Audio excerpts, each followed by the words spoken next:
ایک بھائی نے پوچھا ہے کہ بیماری میں مزار پر جا کر ایصال ثواب کرنے سے کیا ہمیں شفا حاصل ہو جائے گی؟ دیکھیں، یہ کس نے کہا کہ شفا مزار سے ملتی ہے؟ شفا دینے والی ذات اللہ تبارک و تعالیٰ کی ہے، وہی مشکل کشا ہے، وہی ہماری مشکلات حل کرنے والا ہے۔ بیماریوں، مشکلات، پریشانیوں کو دور کرنے والی ذات فقط ہمارے اللہ تبارک و تعالیٰ کی ہے۔ لیکن اللہ تعالیٰ کی طرف متوجہ ہونے کے لیے خود اللہ تعالیٰ نے اپنے حبیب کریم صلی اللہ علیہ وسلم کے ذریعے ہمیں بہت سارے وسائل اور ذرائع کی طرف متوجہ کیا ہے۔ جیسے خود قرآن میں اللہ نے فرمایا کہ وَلَوْ أَنَّهُمْ إِذْ ظَلَمُوا أَنفُسَهُمْ جَاءُوكَ فَاسْتَغْفِرُوا اللَّهَ وَاسْتَغْفَرَ لَهُمُ الرَّسُولُ لَوَجَدُوا اللَّهَ تَوَّابًا رَحِيمًا۔ اے حبیب، ان لوگوں سے کہیے کہ اگر یہ اپنی جانوں پر ظلم کر بیٹھیں، یعنی گناہ کر بیٹھیں، کیا کریں؟ 2 رکعت نماز پڑھ کے توبہ کریں، یہ اس کی بھی تلقین ہے یہ۔ لیکن یہاں کیا فرمایا؟ جاؤکا، آپ کی بارگاہ میں حاضر ہو جائیں، پھر یہ اللہ تبارک و تعالیٰ سے طلب مغفرت کریں، اور یہ رسول بھی ان کے لیے دعائے بخشش و مغفرت کریں، تو یہ ضرور اللہ تعالیٰ کو بہت بخشنے والا مہربان پائیں گے۔ اب دیکھیے، اپنے حبیب کی بارگاہ میں اللہ نے آنے کا حکم کیوں دیا؟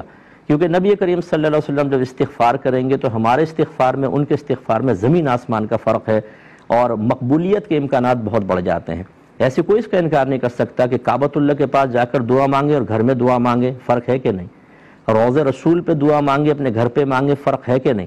اس کا مطلب ہے مقامات کی تبدیلی کی بنا پر دعاؤں کی مقبولیت کے امکانات بڑھ جاتے ہیں۔ اس کی روشنی میں اب جواب آپ کے لیے یہ ہے کہ یوں نہیں ہوگا کہ کوئی صاحب مزار آپ کو شفا دے دیں گے یا ایصال ثواب کرنا شفا دے گا۔ آپ وہاں جائیں اور یہ سوچ کر کہ یہ اللہ کے نیک بندے ہیں، اللہ کی اپنے نیک بندوں پر دنیا میں جب وہ ہوتے ہیں تب بھی رحمتیں نازل ہوتی ہیں، پردہ فرما جائیں تب بھی رحمتیں نازل ہو رہی ہوتی ہیں۔ ان رحمتوں کی چھاؤں میں اپنے اللہ تبارک و تعالیٰ سے میں شفا مانگتا ہوں، اللہ تعالیٰ عطا فرما دے، یہ اس نیت کے ساتھ آپ جا سکتے ہیں۔ بلکہ مخاطب بھی کر سکتے ہیں، اگر آپ چاہیں تو ان بزرگ کو مخاطب کریں۔ ہمارے نبی کریم صلی اللہ علیہ وسلم جب قبرستان جاتے تھے تو السلام علیکم یا اہل القبور فرماتے تھے، مخاطب کرتے تھے، اے قبر والو تم پر سلام۔ اس کا مطلب ہے وہ سنتے ہیں۔ یہ حدیث میں بھی ہے، سرکار نے فرمایا جب تم سلام کرتے ہو مردہ اس کا جواب دیتا ہے، لیکن تمہیں اس کے جواب کا شعور حاصل نہیں ہے۔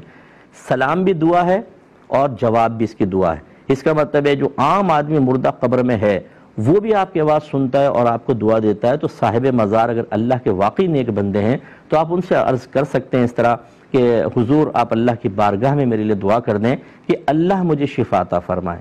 شفا صاحب مزار نہیں دے گا، شفا اللہ تبارک و تعالیٰ دے گا۔ ہاں، یہ ہو سکتا ہے کہ اللہ تعالیٰ ان کی زبان میں وہ تاثیر عطا فرمائے کہ وہ دعا کریں فوراً ہو جائے، یا بعض اوقات ایسا ہوتا ہے کہ کچھ فضیلتیں ایسی اللہ کسی کو دے دیتا ہے کہ وہ باعث شفا بن جاتے ہیں۔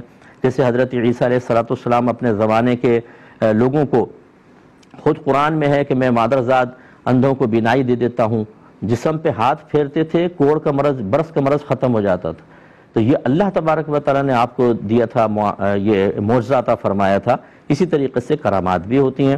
اس کے پیش نظر آپ بہرحال جا کے یہ دعا کریں کہ اللہ تعالیٰ مجھے شفا دے دیں، ان بزرگ کے وسیلے سے، یا ان سے بھی کہیں کہ دعا کر دیں، اللہ تعالیٰ کرم فرمائے گا۔ یہ صحیح طریقے ہیں اور یہ صحیح عقیدہ ہے جو میں نے آپ کی خدمت میں ذکر کیا ہے۔ کالر ہمارے